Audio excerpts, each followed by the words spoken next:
Pemirsa, Gubernur DKI Jakarta Basuki Cahayapurnama menantang para pegawai negeri sipil di DKI Jakarta yang tidak suka bekerja sama dengannya untuk mengirim surat pengunduran diri. Dan untuk informasi selengkapnya kita bergabung dengan reporter Cikal Muntasam dan juru kamera Budi Manurung serta Ria Nurianisi langsung dari Balai Kota Jakarta. Cikal, apa yang mendasari Gubernur Ahok menyebutkan hal ini kepada para pegawai negeri sipil?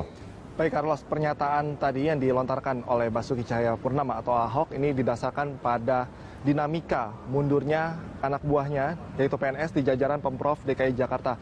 Seperti kita ketahui beberapa waktu yang lalu, Rustam Effendi yang merupakan Wali Kota Jakarta Utara telah mengajukan pengunduran dirinya sebagai Wali Kota Jakarta Utara karena ada beberapa program yang dinilai Ahok tidak sejalan dan juga tidak dilakukan dengan maksimal. Tadi Ahok juga sempat memberikan gambaran.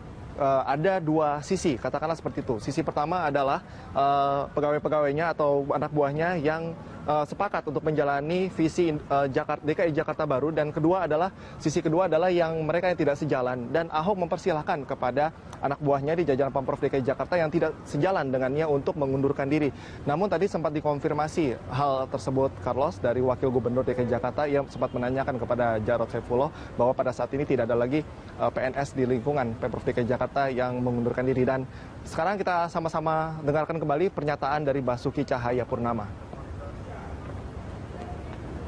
PNS kalau yang sudah terlalu kaya tidak mau mengabdikan diri lagi kepada DKI karena nggak bisa lagi main-main proyek. Lebih baik ngalah karena PNS yang baik ini banyak, yang baik-baik ini banyak, yang bukan hanya muda, yang umur paruh bayi juga banyak, yang nggak pernah dapat kesempatan. Tapi dari Wagub nggak ada yang mau mundur kok, ya kan? Nggak ada yang mau mundur. Sekarang kita udah 3 tahun mundur cuma 4, itu juga alasan udah mau pensiun 2. Sakit. Iya kan, satu alasan memang gertak nggak jadi. Ya saya kira. Tanggapan Bapak Pak apabila ada yang mengundur? Ya saya bersyukur dan berterima kasih. Saya dari dulu udah sampaikan kok, saya buat garis. Yang mau ikut bentuk Jakarta Baru ke kiri, yang mau nggak mau Jakarta Baru ke kanan, gitu aja udah santai. Pemirsa, Gubernur DKI Jakarta Basuki Cahayapurnama mengingatkan buruh agar tidak melakukan aksi demonstrasi anarkis hari ini. Sebagai Kepala Daerah DKI, Ahok telah melakukan upaya untuk meningkatkan kesejahteraan hidup buruh di DKI melalui berbagai program untuk menekan inflasi. Terkait tuntutan kenaikan upah yang disampaikan para buruh, Ahok menegaskan yang terpenting saat ini adalah bagaimana upaya pemerintah untuk menekan inflasi ketimbang menaikkan upah. Pasalnya, kenaikan upah yang juga diiringi dengan tingginya inflasi tidak akan meningkatkan kesejahteraan buruh. Beberapa program Pemprov DKI seperti penyediaan jaminan kesehatan bagi pekerja hingga penyediaan rumah susun adalah upaya untuk menekan laju inflasi dengan menekan biaya hidup penduduk Jakarta. Menurut Ahok, biaya hidup yang lebih rendah akan meningkatkan produktivitas dan kesejahteraan masyarakat sehingga mampu bersaing di era masyarakat ekonomi ASEAN. Katakan yang paling penting bukan memaksa kenaikan upah, tapi bagaimana pemerintah membantu para buruh supaya dia punya uang untuk ditabung, untuk disimpan, untuk investasi. Buat apa naik gaji tapi inflasi juga begitu tinggi? Nah, itu yang di Jakarta lakukan 1 tahun 2 tahun terakhir ini. Kami menekan inflasi. Inflasi DKI ini bagus sekali. Dan termasuk target Millennium Development Goals dari DKI sangat baik sekali. Nah, termasuk kami memberikan apa artinya? Ketika kami memberikan bus Transjakarta sampai Bekasi, Tangerang, 3.000. Gubernur DKI Jakarta Basuki Cahayapurnama memastikan Presiden Joko Widodo segera mengeluarkan peraturan presiden baru untuk reklamasi. Ya, menurut Ahok, peraturan presiden tersebut nantinya akan menyesuaikan undang-undang yang ada terkait pemberian izin reklamasi. Ahok menegaskan peraturan presiden reklamasi yang segera dikeluarkan oleh Presiden Joko Widodo tersebut merupakan Perpres yang baru untuk menyempurnakan dasar hukum reklamasi Teluk Jakarta.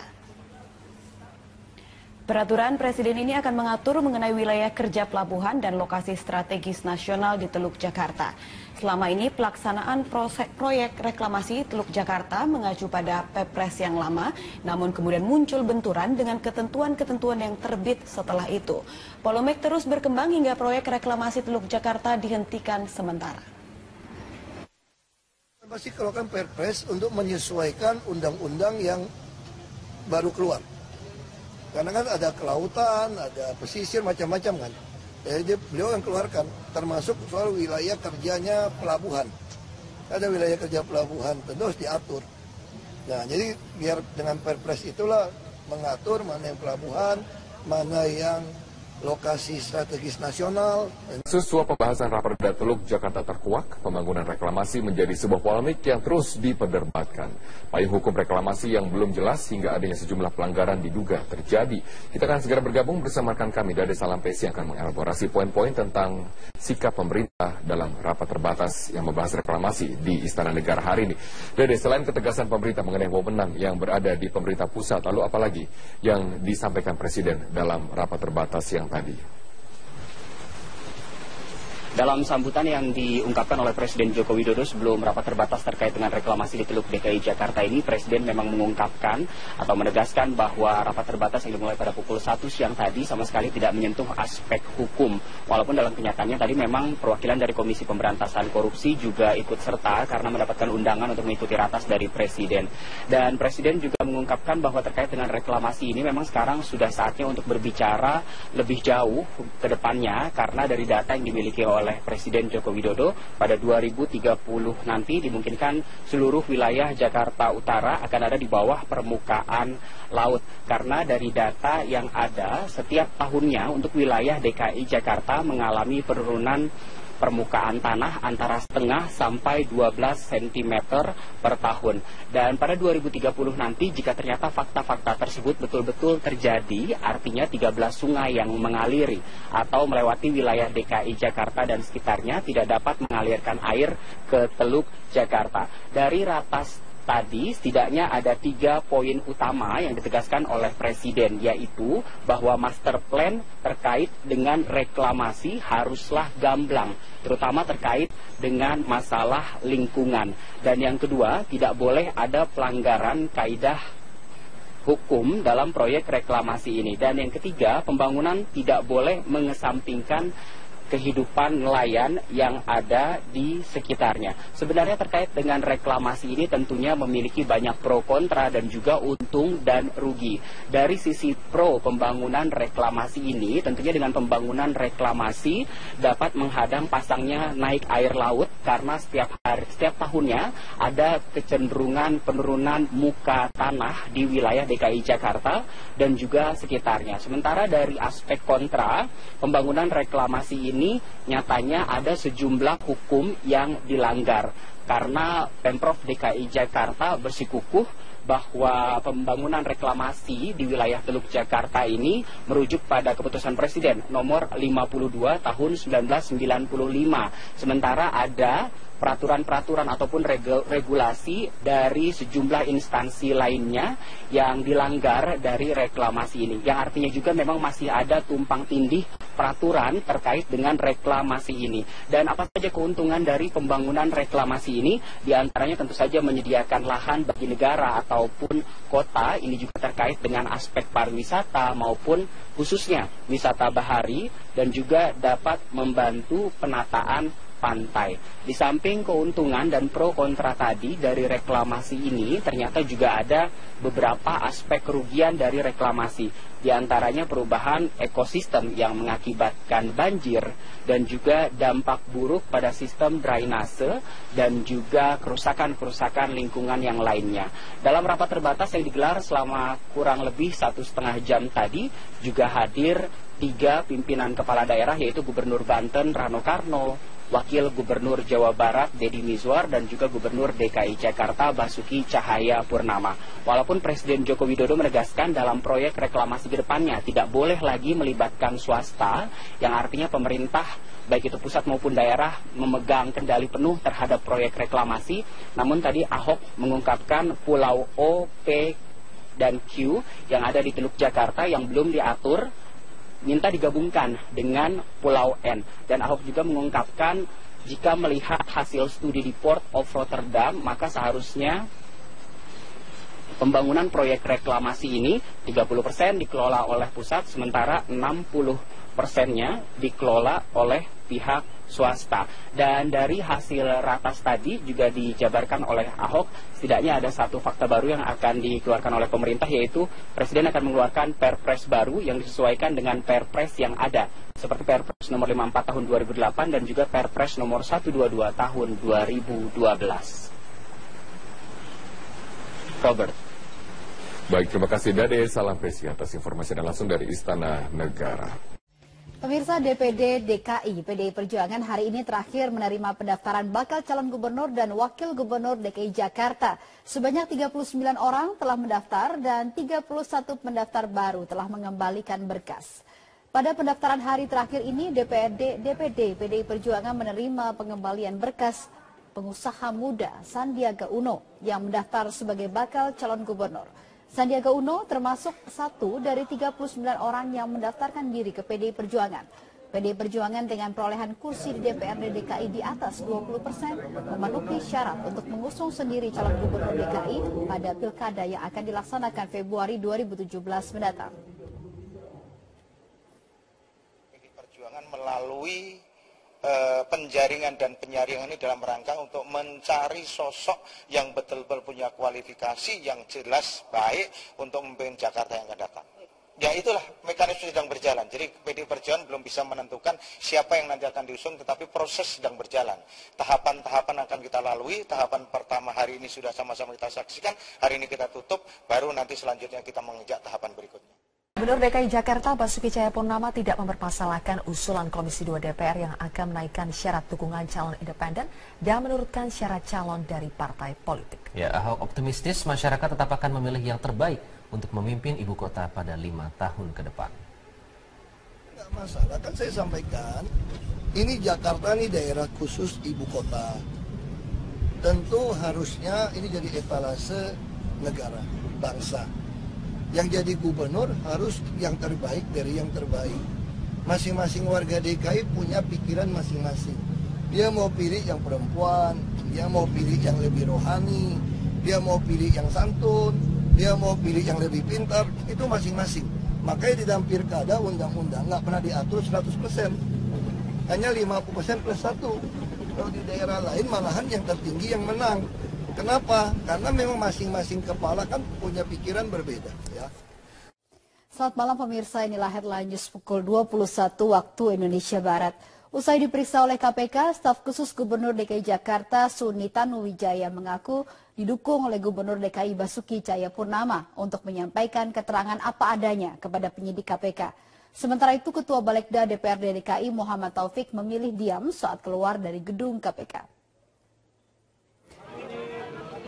Setelah 7 jam diperiksa oleh penyidik KPK, kepada awak media Suni mengaku ditanya soal usulan dan juga substansi serta keterlibatan dirinya dalam pembahasan Raperda Reklamasi Teluk Jakarta.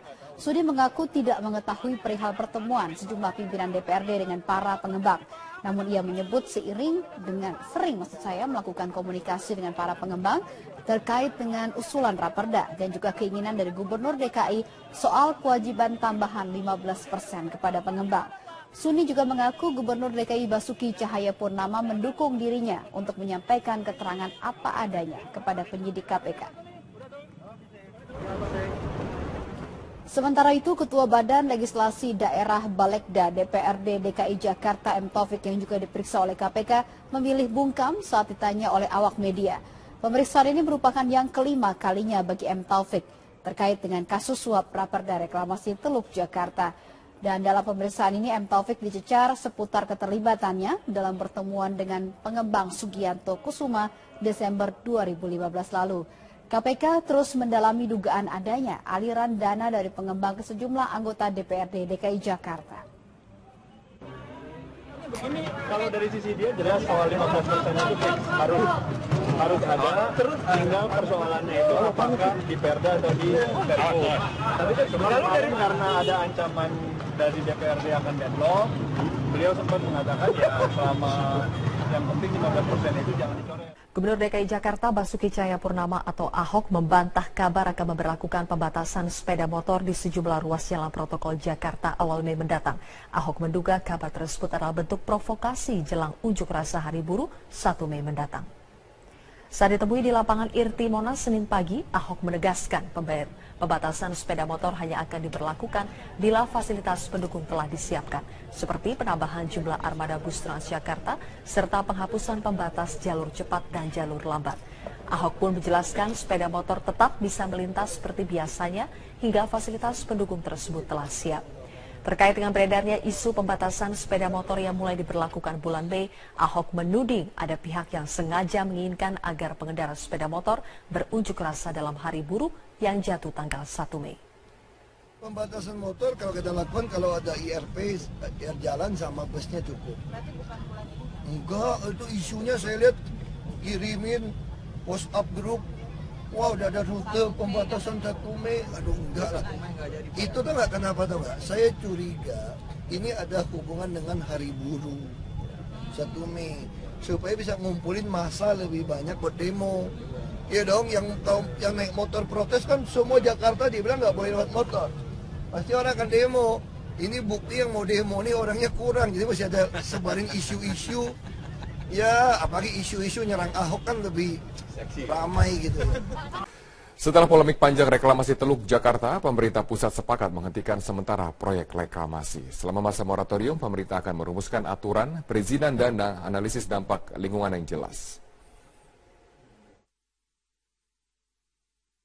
Setelah polemik panjang tentang reklamasi Teluk Jakarta, pemerintah pusat menyatakan moratorium atau penghentian sementara proyek reklamasi pulau di Teluk Jakarta sejak Jumat 22 April.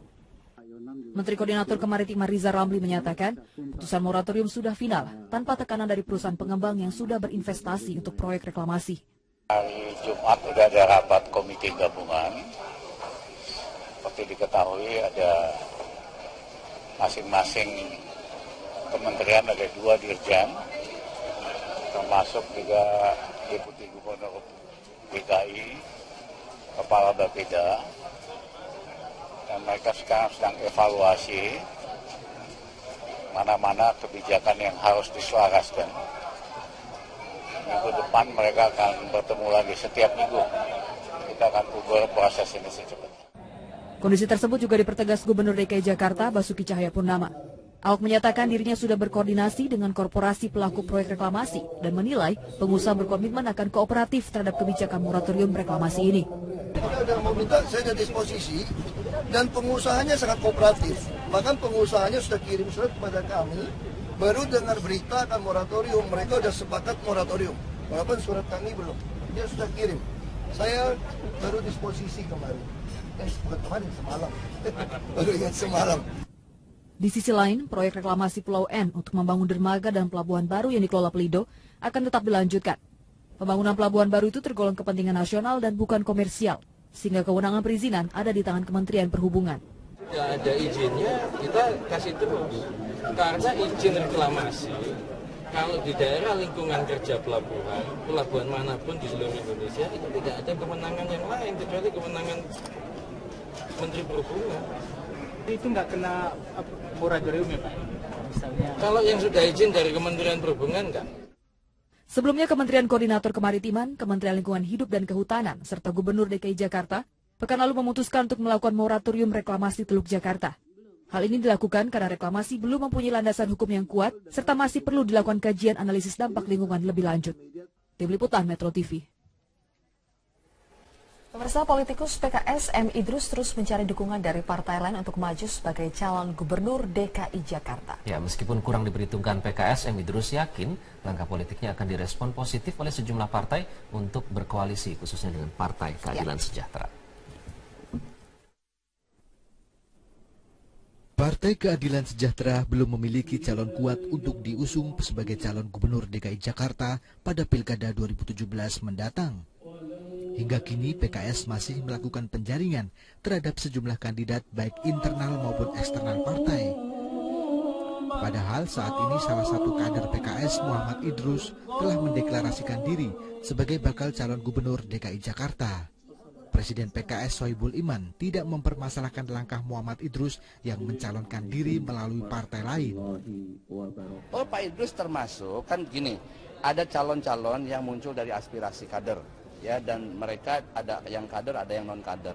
Semua itu sudah kita brief. Silakan memasarkan diri masing-masing. ya untuk bisa menarik masyarakat secara lebih banyak lagi. Sementara Muhammad Idrus sendiri mengaku sengaja mencalonkan diri melalui Partai Demokrat dan PDI Perjuangan karena mekanisme internal partai yang belum jelas. Terlebih kursi PKS di DPRD DKI tidak mencukupi untuk mengusung calon sendiri dan harus melalui koalisi dengan partai lain.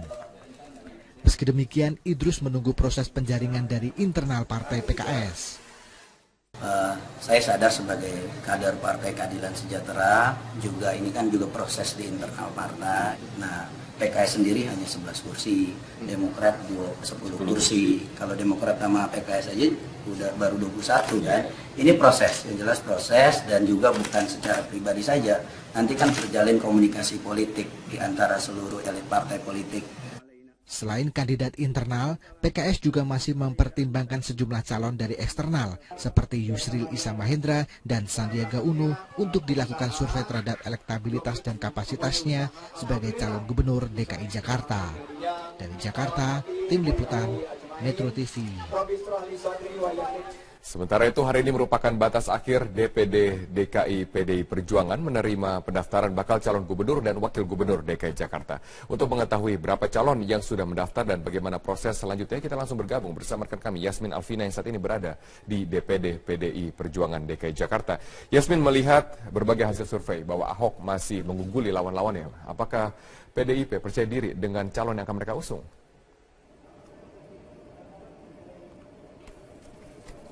Ya Robert, nanti pertanyaan Anda akan kami jawab dengan narasumber yang sudah berada di sini, yaitu Wakil Badan Pemenangan Pemilu dari DPD DKI Jakarta. Namun sebelumnya saya akan menjelaskan dulu bahwa sudah ada 40 nama yang mendaftar sebagai calon gubernur DKI Jakarta melalui Partai PDI Perjuangan, dan hingga sore tadi sudah ditutup pukul 16 waktu Indonesia Barat, sudah ada 32 nama yang mengembalikan berkas. Dan di antara 32 nama tersebut sudah ada nama-nama yang cukup populer untuk dibicarakan sebagai calon gubernur DKI Jakarta, yaitu adalah Yusril Iza Mahendra dan juga Hasnaini Muin yang dapat dikatakan juga sebagai wanita emas. Dan tadi pada pukul 15 waktu Indonesia Barat, Sandiaga Uno juga sudah mengembalikan berkas untuk pencalonannya melalui Partai PDI Perjuangan ini. Dan untuk mengetahui bagaimana strategi PDI Perjuangan untuk bertarung ataupun bersaing dengan gubernur petahana Basuki Cahayapurnama, saat ini saya sudah bersama dengan Wakil Ketua Badan Pemenangan Pemilu DPD DKI Jakarta PDI Perjuangan, Bapak Gembong. Selamat sore, Pak. Selamat sore. Bapak, seperti kita sudah ketahui bahwa menurut hasil survei, elektabilitas dari Gubernur DKI Jakarta, calon petahana ini masih sangat tinggi dan sulit untuk dikalahkan. Bagaimana strategi dari PDIP sendiri untuk nantinya bersaing dengan Gubernur petahana? Terima kasih. Bagi PDI Perjuangan, kalau hari-hari ini masyarakat disajikan dengan elektabilitas calon gubernur DKI Jakarta yang akan bertarung di tahun 2017 yang akan datang, yaitu incumbent cukup tinggi, bagi PDI Perjuangan bukan hal yang luar biasa. Karena tentunya sebagai incumbent memiliki elektabilitas seperti hal yang wajar. Justru kalau sebaliknya bagi saya yang luar biasa. Jadi bagaimana untuk PDI Perjuangan menyiapkan strategi untuk bisa menghadapi siapa yang nanti akan bertarung bersama dalam pemilu kada 2017 yang akan datang. PDI Perjuangan melalui penjaringan dan penyaringan ini dalam rangka untuk mencari sosok yang betul-betul punya kualifikasi yang jelas baik untuk memimpin Jakarta yang akan datang. Siapa sosoknya, Pak? Ya itulah mekanisme sedang berjalan. Jadi PDI Perjuangan belum bisa menentukan siapa yang nanti akan diusung, tetapi proses sedang berjalan. Tahapan-tahapan akan kita lalui. Tahapan pertama hari ini sudah sama-sama kita saksikan. Hari ini kita tutup, baru nanti selanjutnya kita mengejar tahapan berikutnya. Terima kasih Bapak atas waktunya. Dan Robert, demikian yang dapat kami laporkan, kembali ke Anda di studio. Baik, terima kasih Yasmin Alvina atas informasi Anda. Sejumlah anggota DPRD DKI Jakarta memenuhi panggilan KPK untuk memberikan kesaksian. Mereka diperiksa sebagai saksi untuk Ketua Komisi D yang sudah dijadikan tersangka. Pemirsa, Ferry Priardi akan menyampaikan laporan selengkapnya dari gedung KPK Jakarta. Ferry, hingga siang ini siapa saja anggota DPRD yang sudah datang? Adakah pernyataan yang mereka sampaikan sebelum jalani pemeriksaan? Zilvio, sudah ada 5 anggota DPRD yang sudah datang memenuhi panggilan KPK untuk diperiksa sebagai saksi untuk Muhammad Sanusi, dan kelimanya tadi datang secara periodik sejak pukul 9 dan mulai menjalani pemeriksaan pada pukul 10 pagi ini. Dengan komposisi 1 wakil ketua DPRD dan juga 4 anggota, tadi yang datang memenuhi pemeriksaan kali ini adalah M. Taufik yang juga merupakan Ketua Badan Legislasi DPRD DKI Jakarta, lalu sisanya ada 3 ketua fraksi, yaitu Ngaji, Ketua Fraksi Hanura, lalu juga ada Selamat Nurdin, Ketua Fraksi PKS yang juga sebagai Ketua Pansus Reklamasi DPRD, Bestari Barus, dan juga ada 1 anggota ataupun wakil, yaitu Mary Hot. Juga dengan Muhammad Taufik yang diperiksa sudah hampir 3 kali oleh pemerintah. Semuanya tidak terlalu banyak memberikan keterangan sesaat sebelum diperiksa.